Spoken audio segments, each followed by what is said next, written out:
Hello and welcome to Scott's Garage.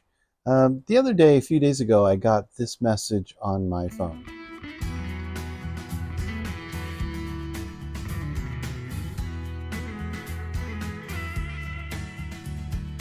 The RAM app is pretty cool. I like having it on my phone. And the call for maintenance just popped up. And this is on our RV, our Winnebago Solis, which is on a Ram Promaster chassis. Look at this clown. And I was thinking about that it should be due for an oil change. Normally I do oil changes every 5,000 miles. Hey bro, the overalls aren't helping with all of my vehicles. But being that this is a brand new vehicle, it just reached about 3,000 miles. I thought probably a pretty good idea to change the oil now, soon. And I think Ram kind of had the same thing. I think initially they give you probably 3,000 miles and then they say, okay, because it's new and there's engines breaking in and there's probably a lot of residual stuff floating around from the build process. Let's get all that out and then put new in, and then we'll start probably the 5,000 mile. I think you can go, this Castrol Edge says like 10,000 miles, or some do 7 or 8,000 miles. But I think what I'll probably do is 5,000 from here on out. I went on Amazon, got a great deal on this Castrol Edge. This was actually cheaper than the Amazon Basic oil, which I usually buy, the Amazon Basic oil, which I'm quite a fan of. We get it. You love Amazon. All right, enough with it. They didn't have the 520. I think it was like 020 or something like that. And in doing some research, looks like the van takes 520. And I bought the 2 5-quart bottles because I believe it takes 6 quarts. So I'm just new working on the van, so I'm just kind of getting the idea of what to buy for it and how much stuff it takes. We'll double check that along the way. Then I also bought this filter. This was $8 from Amazon, and it has a cartridge element, and so that will be interesting to change. And with a I think there's a O-ring in here too, somewhere, O-ring. So that'll be kind of cool. We'll change that, as well as a lot of things on the app that links right to the van. I'll call it a van, the Ram Promaster. It tells you how much gas it has in it, the mileage, the tire pressure. So if you look right here, I'll show you the tire pressure.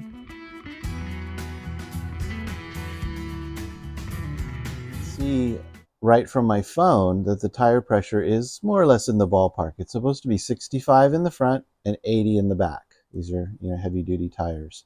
And so it's more or less in that ballpark, sitting there cold in the driveway. So I think that's fine. I have double checked it with my own gauges that I have here, and it's pretty close. And so I think I can rely on that.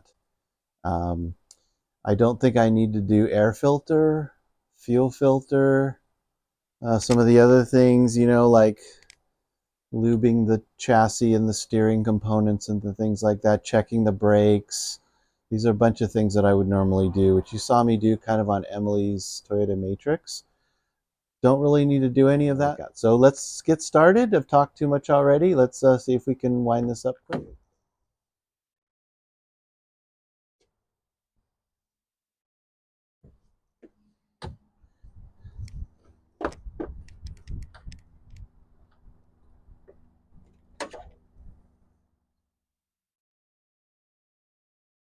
Just as I had hoped for a new vehicle.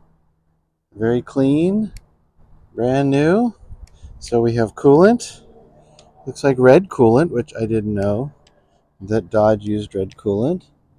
And looks like this is the brake booster filter. Oh, so the air comes in through here and then goes through. This looks like a filter canister down here.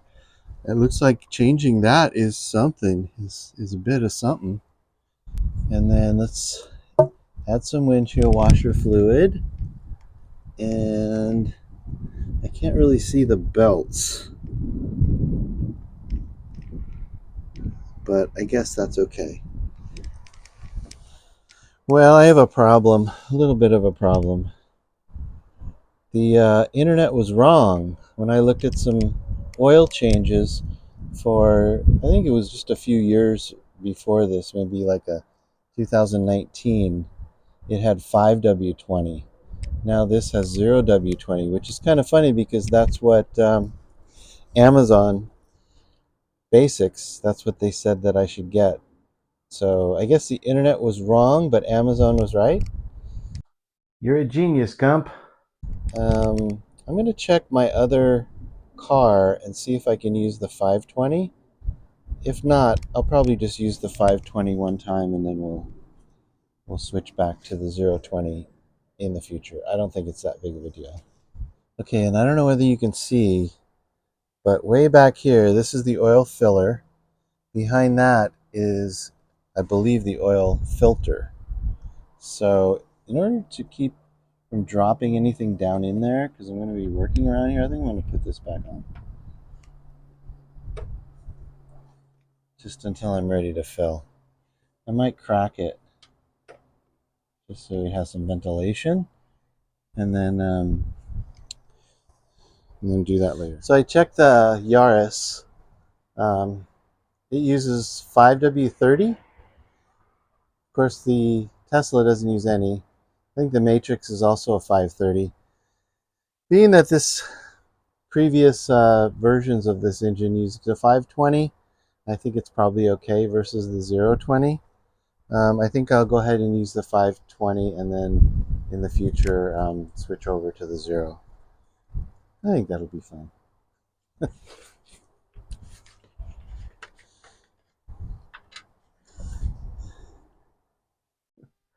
Suck it in, Chubby. One of my rules is never fill the washer fluid first before you go underneath the car, because then if I spill, then I'm going to be laying in it. But sometimes I break my own rules. There we go. Took about, I don't know, a third of a gallon, maybe half. Cool, everything looks good here. Let's move on underneath. So when the swallows come back to Capistrano, won't you bring back your love to me? Oh, Lord God, please stop singing. Okay. So this looks like the engine oil pan. That looks like the drain. But I had to kind of do this the old-fashioned way. The drain bucket that I have is actually too tall. And I didn't really want to get out the floor jack if I can help it. And that is not a 14. Is that a 13 or a 12? Huh. Okay, things are easier if you get the right sockets. And that is a, can't see without my glasses, 13. Huh. Why would it be a 13? I don't know. It just seems like a very odd size. Let's move this. Let's put this on there.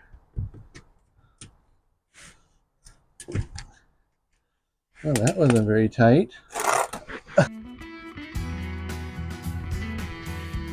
It's a long one.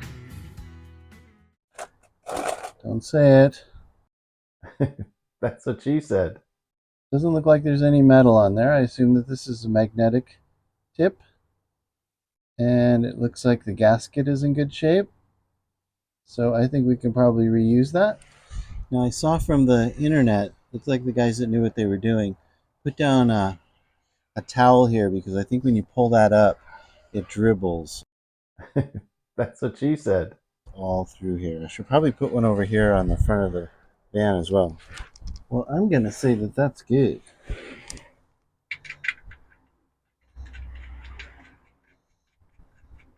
I know I have my rag here somewhere. Yep. Rag. Check. No, I'm not going to just get it finger tight. Oh my God, this thing is so full.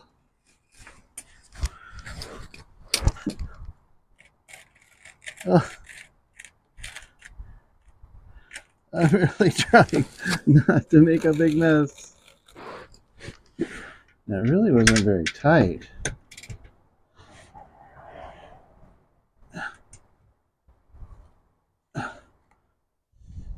Jeez, look at how full this thing is.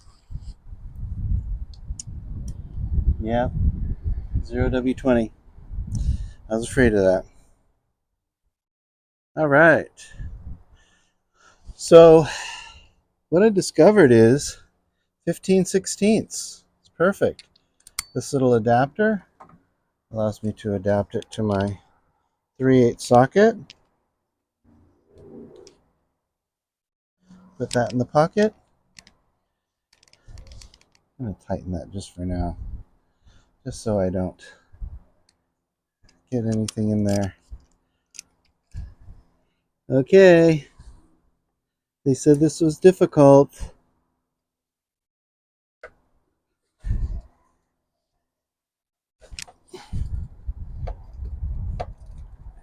I don't know what they're talking about. Seems pretty straightforward to me.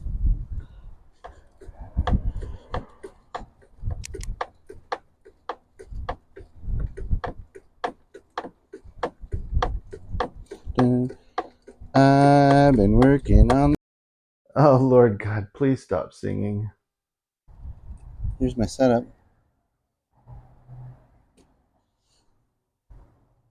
I've been working on the railroad. Okay, here we go. The moment of truth.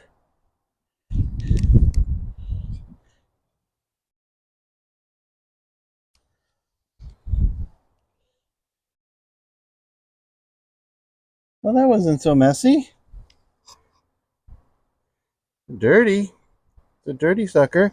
Let's take it into the garage and take a closer look at it. That looks similar. Ew. That kind of pops out of there. And then one of the things that the other kits like had a little tool. That's what she said. To remove this, which I don't really think is necessary. I want to clean this off though. Surprisingly dirty. And I'm going to just get that. This is the new gasket. No, not gasket. O-ring. So when you're lubricating your new O-ring, do you use the old oil or the new oil? This is one of the answers to the age-old questions of the universe. I do not know. I used old oil. Is that the right thing to do?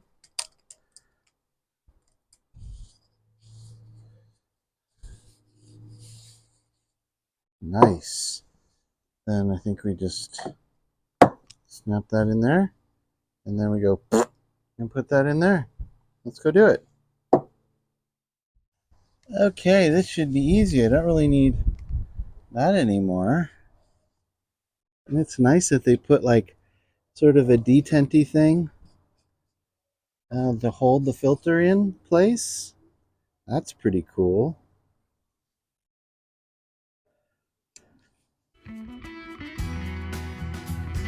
Okay, filter, or no, funnel. Okay, let's take the dipstick out first, because not that you're supposed to do that, obviously, but just clearance. Just for clearance. Clearance, Clarence. Ooh. It doesn't. That doesn't want to really sit there. Let me try a different funnel, because I don't think this thing is the right one. So this one's not red, but I hope it might work. I think international law requires that all funnels be red. Well, now this one doesn't seem to work either. I guess right there. And then maybe if we like wedge this in here.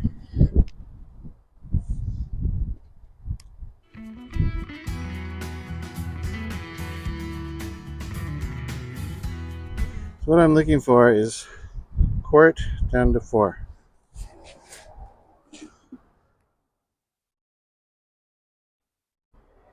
And right there. And that is pretty darn close. Cool.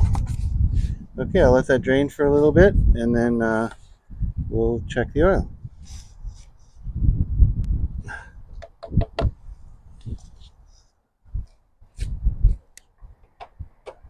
This is kind of cool. It has like a green mark here. Line up green to green, and you're good to go. So I turned on the ignition without starting it and pumped the accelerator 3 times to the floor, and a bunch of whiz-bang stuff happened. And so we can check to see if the maintenance reset has been reset.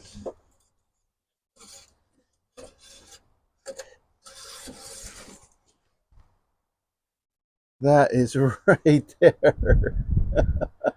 That is right there. Oh my god, that dripped a little bit, but it was right on. Nice, clean oil, clean filter, and it's not spraying oil out of anything. Well, that was probably the easiest oil change that I think I've ever done. I don't know, most of them it's like jack up the car, so this one you don't even need to jack up the van, it's already kind of high.